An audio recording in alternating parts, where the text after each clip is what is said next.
नमस्कार दर्शक बंधु मु महेश रक चैनल को स्वागत करुच्ची आउ एक नूतन ब्लॉग रे। तेबे चलतु बुली जिबा आज केन्दुझर जिलार आउ एक सुंदर जलप्रपात हांडीभंगा जलप्रपात। ता पूर्वर देखि नियतु कांजीपानी घाटीर किछि सुंदर दृश्य। वर्षा दिने एही घाटी सबुठारु अधिक सुंदर लागिथाए।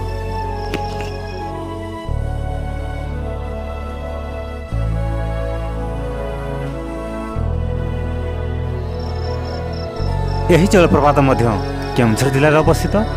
केन्दुझर टाउन ठारू यही जलप्रपातर दूरता 48 किलोमीटर।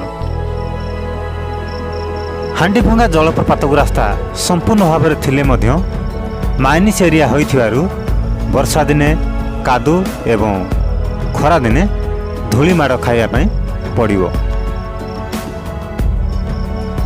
यही जलप्रपात पाखरे आउ दुईटी जलप्रपात देखा मिलता है, खंडाधार जलप्रपात एवं कईजुड़ा जलप्रपात। बैक टू बैक यही स्थान में तीनोटी जलप्रपात अवस्थित। आपण चाहिए एकाथरे तीनोटी जगह बुली जाई परिबे। एठी मध्य गाड़ी पार्किंग करने सुविधा अच्छी। जलप्रपात पाखरे मध्य एठी एक सुंदर मंदिर अवस्थित। झरणार कूल शिव मंदिर सबठारु सुंदर देखा जाए। यार परिवेश आपण मंदिर सामने गाड़ी पार्किंग करी मंदिर कांथरे थिबा सुंदर पादचाली रास्ता रे यही जलप्रपात देखा जाई परिबे।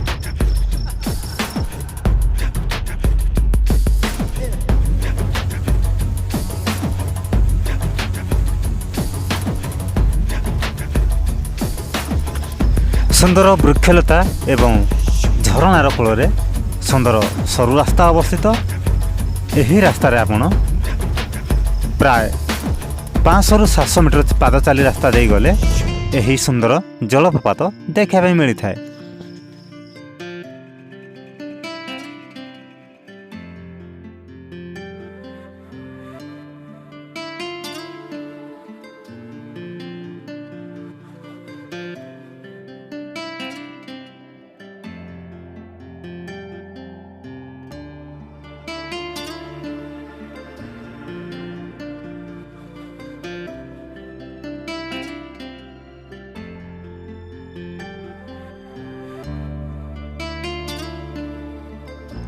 यही जलप्रपात को देखा सुंदर सीढ़ी एवं पुलर व्यवस्था यही जलप्रपात पाखकू वर्षा दिने जीवा कष्टसाध्य हेले यही जलप्रपात सुंदर गुंफा सदृश दूर देखा जाए।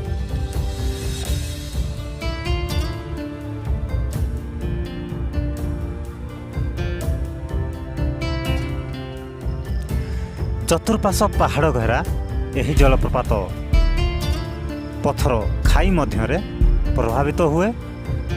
तेणु एठी वीडियो किंबा फोटो उठेवा एते सुंदर सुविधा उपलब्ध नहीं।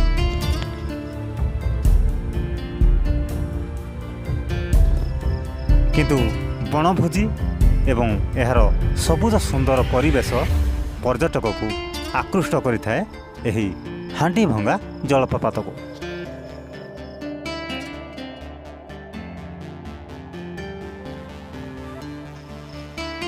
गुंफा सदृश खोल भितर पानी पड़ुथिबारु एठी गाधोया सुविधा उपलब्ध नहीं। तेणु सतर्कता सहित यही जलप्रपात पाखकू जीवाई विशेष अनुरोध। गोटे दिन में 3टी जलप्रपात बुले थिबारु आमे यही जलप्रपात को पाखापाखि 4-5टा बेले पहुँचलु। तेणु यही जलप्रपात खाईरे होइथिबारु बहुत अंधार देखा जाए।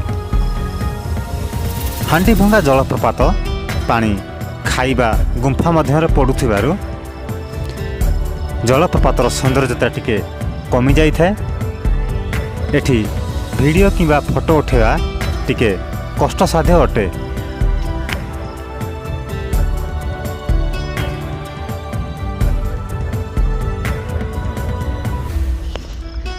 ହାଣ୍ଡିଭଙ୍ଗା ଜଳପ୍ରପାତର ଲୋକେସନ୍ ଡିସ୍କ୍ରିପ୍ସନ୍ ବକ୍ସରେ ଆଡ଼୍ ଅଛି। ଆପଣ ଚାହିଁଲେ ଚେକ୍ କରି ଏହି ଜଳପ୍ରପାତକୁ ବୁଲି ଯାଇପାରିବେ।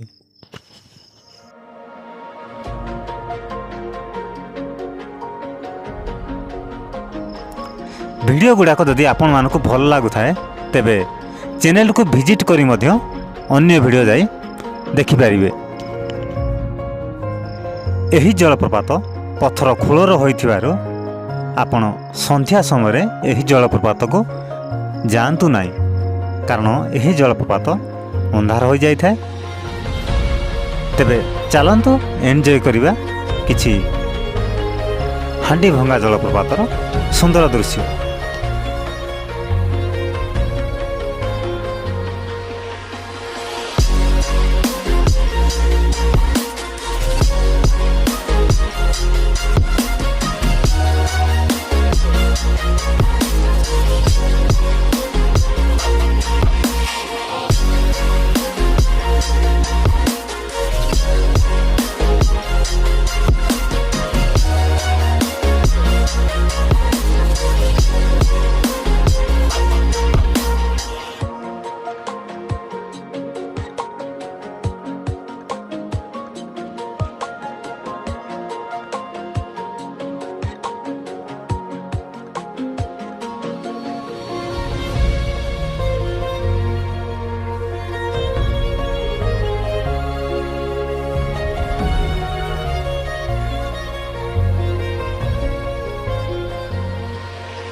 चैनल को जदि सब्सक्राइब करना तेबे सब्सक्राइब करनियंतु, बेल आइकन को दबाई दियंतु। नूतन वीडियो विषय रे आपण जानि परिबे। हांडीभंगा जलप्रपात वीडियोटी आपण मानकु केमिति लागिला कमेंट रे निश्चय जणाइबे। वीडियोटी जदि भल लागि थाए निश्चय लाइक कर देबे।